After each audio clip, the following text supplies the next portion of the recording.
Hi writers, welcome to this video on conducting library research on the Ventura College Library Database. I thought I'd make this video because I think all of us are in need of a little help and assistance. Even if you already completed the library module that Linda Kennedy made, I hope that you follow along with this video and gain some tips and tricks for finding really good research, narrowing down your topic, for learning how to cultivate the ability to think critically by asking questions, and what else? Made some notes. Oh, and using key terms to find good sources. Key terms in a research search are crucial. Let's get started. I'm just going to scroll down to where we're at, the research and argumentation button, and I'm going to go ahead and click on the first discussion from last week that has the links to the library. So you do have to be logged in to access information if you're trying to email it to yourself or keep it. You can email yourself articles, which is awesome. There's been lots of really great conversations on the discussion regarding different topics, from body image to healthy relationships, to what were some of the other things? Oh, child abuse, to just lots of topics. So we're going to just delve right in. I'm going to do child abuse because, you know, it is a very sad but very real thing that happens. And just as a side note, keep in mind that when you choose your topic, you are inviting a certain density of gravity to your research. If you pick something like child abuse, you are going to please be mindful as you go into your research that you are researching, you have a responsibility to gather information. So keep that critical objectivity, that critical distance from the topic itself, so you're not weighed down by it in the sense that you cannot shed that extra gravity to be able to take the topic, do some research, and put it on a shelf and kind of let it sit there for a while. Many of the topics that you're going to pick come with them a level of suffering, which is part of the human experience. We know this from our own journeys, and we know this from the Dalai Lama and Desmond Tutu and cultivating happiness. So we're going to engage in what we know about joy, cultivating our happiness factors, reframing, but also being critically aware that research is going to weigh on you in some way. So again, I'm just typing in the search, child abuse. The library catalog is the default. That is books. I will click on it. You can see that 206 books popped up, and you can go ahead and click on one of those books, and you can see that's where they are. And you can kind of scroll through. If you click on the first, any of the articles, you can see that they will pop up, and you can get information on the topic. These ones are interesting. You know, you can kind of scroll through. You can see that's in the stacks. You can sign in to request a book if you want a book. You can also go ahead and order that, pick it up. We have limited services, but we are open on campus. I do think there's a COVID check for you to go onto campus. I don't know actually after this week. You have to kind of call and find out. I don't know the most updated results with where we're at with the purple level that we're on. But just so you can see, you can scroll through and you can see what's here. You can see what the search results are for your topic, and you can decide how to filter your information. There's so much here. I'm just going to back up to the original search, which was, again, 206 things popped up, things as in books here on the VC Library Catalog. If you're trying to narrow down your search, which we all are, because let's face it, you are opening up galaxies upon galaxies of topics and areas of study. Part of your task as a researcher is to narrow down your scope. You can use refining my results to help you do that. You can narrow down to child abuse, child sexual abuse, family violence.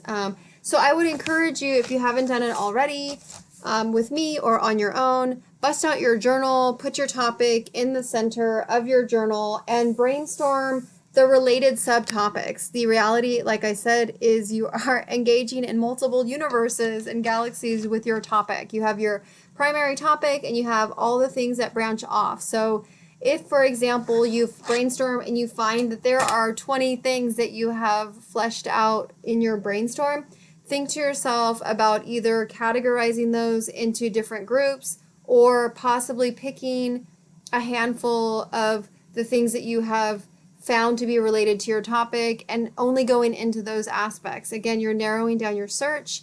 If you were to narrow down based on refining results, if you wanted to look specifically at family violence, then you could click on that and it would narrow down your results from 206 to 17. So again, you're going to continue to narrow down and narrow down. You can think about child abuse and domestic violence.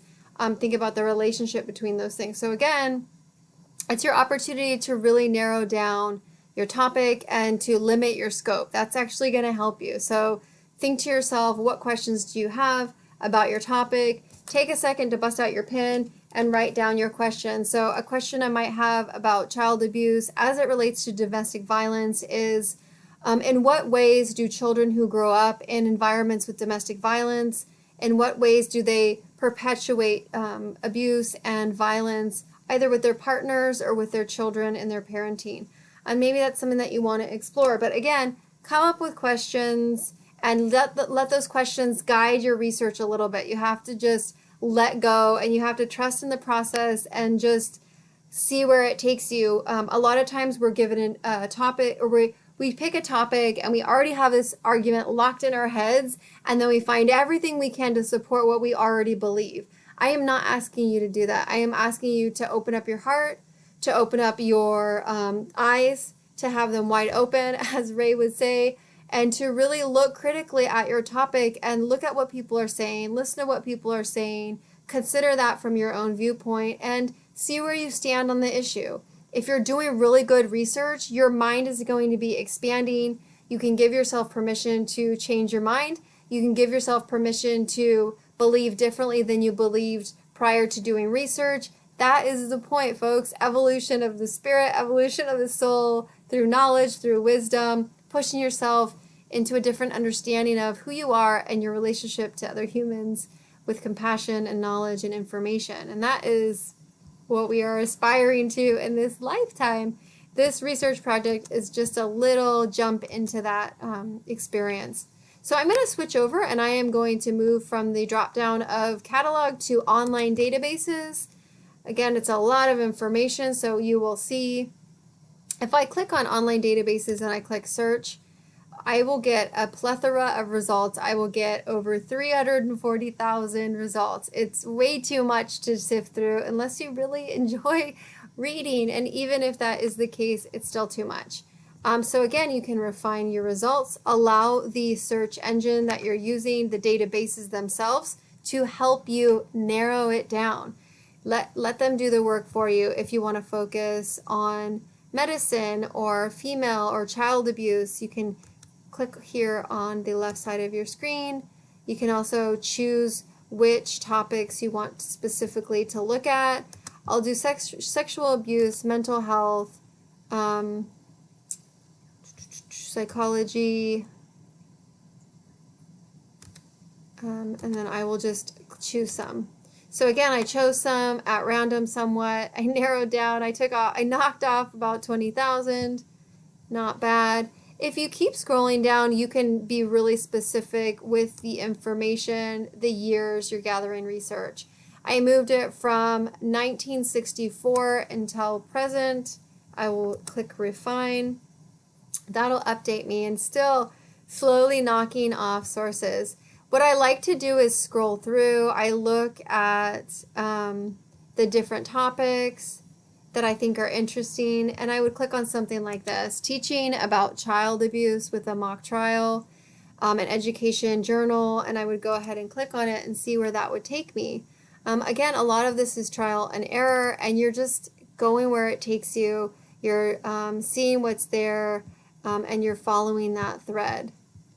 So I have to log in. I'm going to do that, and then I will come back to the database. You have to be logged in to have access because they are not free.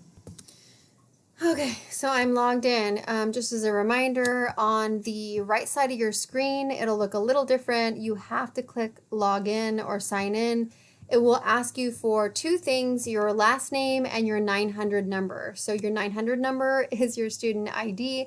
You will need that to log in this way.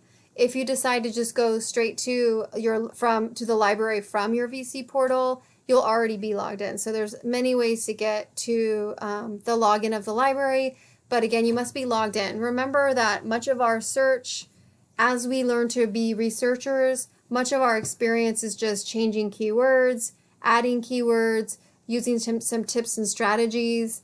I'm going to go ahead and I am going to put quotation marks around my search terms, my key terms in the databases just to see the difference.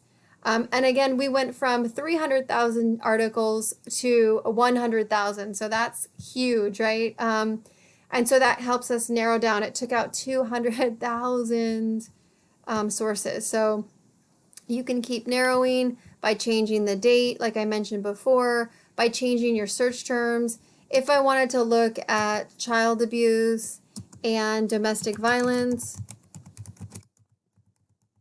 I would type that in with my quotation marks. And again, that would take me from the search that I started with, which was over 320,000 on the database, all the way down to 112. So please keep this in mind.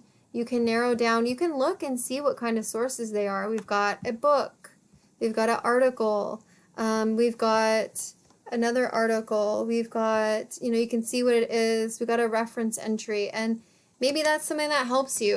Part of your task is defining the terms that you're discussing. What does child abuse and domestic violence mean from a sociological perspective or a psychological perspective? Every discipline will have different information regarding that. And I'm trying to click on it and it's saying I don't have access. So again, you're going to hit these roadblocks, keep navigating around them. They pop up, they're really common, it's a huge part of research, as is getting back on the horse and trying another strategy. I have found it particularly helpful to use these links that I provided and really just go straight to the databases you find interesting. I was showing you these drop downs, which are archiving hundreds of thousands of journals and resources, as I mentioned, as you saw. A way around that, a way to navigate through some of the mud here, is going back to the original search area, looking at online databases specifically. There's really good ones on here, and I'll show you what they are. The CQ Researcher one is freaking awesome. Opposing Viewpoints is also awesome. I will make another video going over those two specifically, but and Ebsco Host is awesome, as is ProQuest. I'll go ahead and click on Ebsco Academic Search Premier so you can see a really big database in action. And I went ahead and I clicked on Ebsco. I went ahead and I added my search terms, which were child abuse and domestic violence in quotation marks. And this is what popped up, folks. 1 out of 10 on this first page, a total of 560 sources. I went ahead and I clicked on one of the ones that I see listed here, that I was actually trying to get on the other database that wasn't working. So this is my workaround. This is the same article I was looking for in the other one, on the other database, except for I have full access to it. So I'm going to click on it so you can see. I can email this to myself. It's 1 out of 6 pages. I can it will help me cite it in MLA. I can save it. If you look here on the side, these are all your features. This is awesome. So here's the same article that I couldn't get the other way. I found it by Stephanie Miller from the British Journal of Midwifery. My time is going to expire on screencast, so I will continue with more videos on the database. Again, keep in mind your questions for research. Know your search terms and mess around with them, play with them, see what sticks. When you hit a dead end, be like water and find a way around it. Keep pushing forward and keep trying, and you'll notice little doors opening to you that are actually helping you swim in these waters of research. Good luck. Have fun.